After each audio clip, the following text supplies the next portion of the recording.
नमस्कार साथियों। आज एक और मध्य प्रदेश की घटना के साथ हम आपके सामने उपस्थित हैं। आज की ये घटना मध्य प्रदेश की है, जहां पर सिमरन नाम की एक युवती जो कि अपनी उम्र में बढ़ाव पर थी और तकरीबन उसकी वर्तमान आयु जो थी वो 21 वर्ष थी। बीमारी के कारण उनकी माताजी का देहांत होता है। सिमरन के अब्बा उसको उसके बुआ के पास छोड़ देते हैं। सिमरन की पढ़ाई वहीं से होती है। वहीं पर पढ़ाई करते करते सिमरन की दोस्ती पड़ोस के ही हनीफ नाम के एक व्यक्ति के साथ हो जाती है। हनीफ का घर तकरीबन सिमरन के घर से 700-800 मीटर की दूरी पर था, जहां हमेशा सिमरन हनीफ के पास मीटिंग करने जाया करती थी और इस दौरान वो अपनी स्कूटी का प्रयोग किया करती थी, जो कि उसकी बुआ ने उसे पढ़ने को दी थी। धीरे धीरे दोनों की दोस्ती परवान चढ़ती है, दोस्ती प्यार में परिवर्तित होती है और बात शारीरिक संबंधों को भी पार कर जाती है। दोनों का प्यार अपने परवान पर होता है। सिमरन का एक भाई भी था जो उस समय नागपुर में स्क्रैप की दुकान में कार्य कर रहा था। इसके बाद हनीफ की ज़िंदगी में कोई और भी प्रवेश कर जाता है, क्योंकि हनीफ भी बढ़ती हुई उम्र में था। अब सिमरन के साथ वो हर प्रकार का अपना संतुष्टि प्राप्त कर चुका था, तो धीरे धीरे अब वो सिमरन को इग्नोर करना शुरू कर देता है और एक दूसरी युवती की तरफ बढ़ना शुरू होता है। धीरे धीरे ये बात सिमरन तक को भी महसूस होती है कि अब हनीफ उसे इग्नोर कर रहा है। अब उसके ज़हन में उसके दोस्तों से उसको ये बात पता होती है कि हनीफ किसी और के साथ दोस्ती कर चुका है और अब उसके साथ रिश्ते में है और एक तरफ वो सिमरन को नकार रहा था। ये रिश्ता सिमरन कभी भी अस्वीकार नहीं कर रही थी। सिमरन आज भी अपने तय समय के अनुसार, जो कि वो 3 वर्षों से करती आ रही थी, हनीफ को पास पहुंचती रहती है, उससे बातचीत करती है, किंतु हनीफ हर बार अब उससे बचने का प्रयास कर रहा था। एक दिन तकरीबन रात के 9:35 पर रोज़मर्रा की तरह सिमरन हनीफ को फ़ोन करती है और उसी स्थान पर आने को कहती है जहाँ पर कि वो 3 वर्षों से कंटिन्यू आते जाते रहे थे। हनीफ आता है। पास में अंडे की दुकान भी थी, जहाँ पर हनीफ के 3 दोस्त थे जो कि सिमरन को भी अच्छे प्रकार से जानते थे। धीरे धीरे दोनों की बातचीत होती है। बातचीत में सिमरन उस बात को उजागर करती है कि हनीफ, अब तुम मुझे इग्नोर कर रहे हो और अब तुम मुझे उसी प्रकार से मोहब्बत नहीं करते जैसे कि किया करते थे। शांत स्वभाव ये हो रही बातचीत धीरे धीरे उग्र स्वभाव में परिवर्तित हो जाती है। दोनों में तीखी बहस शुरू होती है और बहस शुरू होते होते उनकी तेज तर्रार बातें और भी दूर दूर तक जाना शुरू हो जाती हैं। हनीफ गुस्से में पूरी तरीके से आता है और कहता है कि तेरा रोज का नाटक हो गया, अब मैं तेरी ये कहानी ही समाप्त कर देता हूँ। वो चाकू बाहर करता है और सीधा सिमरन की गर्दन पर प्रथम वार करता है।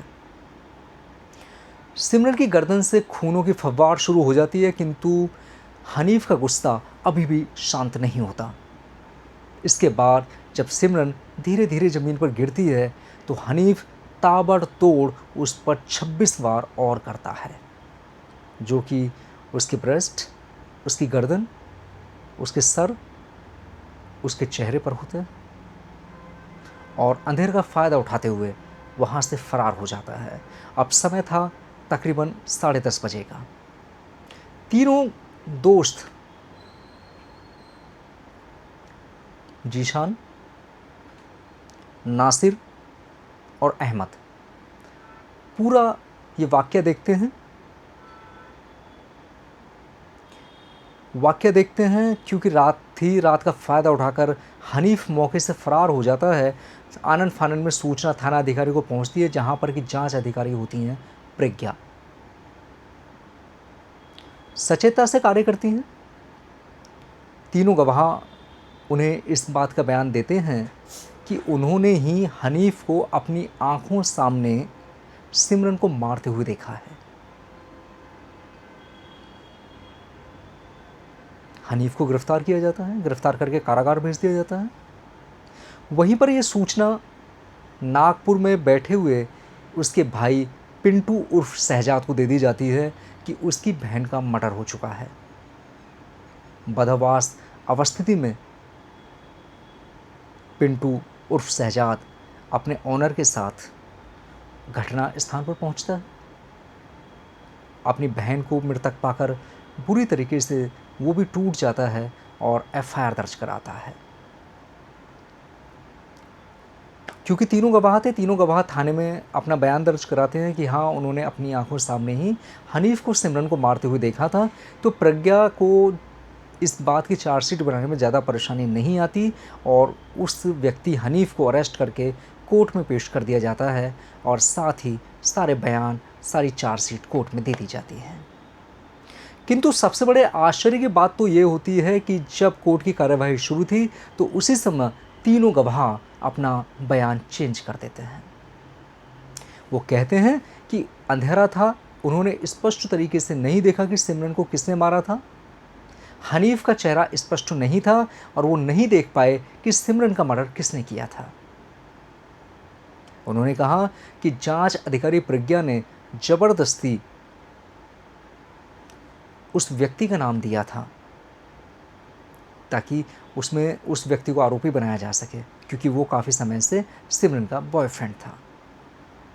फैज़ान अभी शांतिपूर्वक था और सबसे बड़ा आश्चर्य का समय तो ये आया कि जब स्वयं एफआईआर दर्ज करा रहे सिमरन के भाई पिंटू ने भी अपना बयान चेंज कर दिया। उसने कहा कि मृत्यु जब हुई उस समय वो नागपुर में था, तो उसने नहीं देखा कि सिमरन का मर्डर किसने किया था। यानी कि केस पूर्णतः कमज़ोर पड़ जाता है। जो केस स्पष्ट तरीके से दिखाई दे रहा था कि हाँ, सिमरन का मर्डर उसके पुराने बॉयफ्रेंड फैजान ने ही किया है और पूरी तरीके से आसार थे कि अब उसको सज़ा होने से कोई नहीं बचा सकता। अब यही केस सबूतों के अभाव में पूरी तरह कमज़ोर पड़ चुका था। परिणाम साफ था, उसे बाइज्जत रिहा कर दिया जाता है क्योंकि सबूतों का अभाव था। आज वही फैजान उसी युवती के साथ जिससे कि उसका अफेयर हुआ था, जिसने अपना सिमरन के बाद उसके जीवन में प्रवेश किया था, निकाह करता है और सुख में अपना जीवन व्यतीत करता है। वहीं प्यार में अंधी हो चुकी सिमरन अपने प्राणों से हाथ धो बैठती है।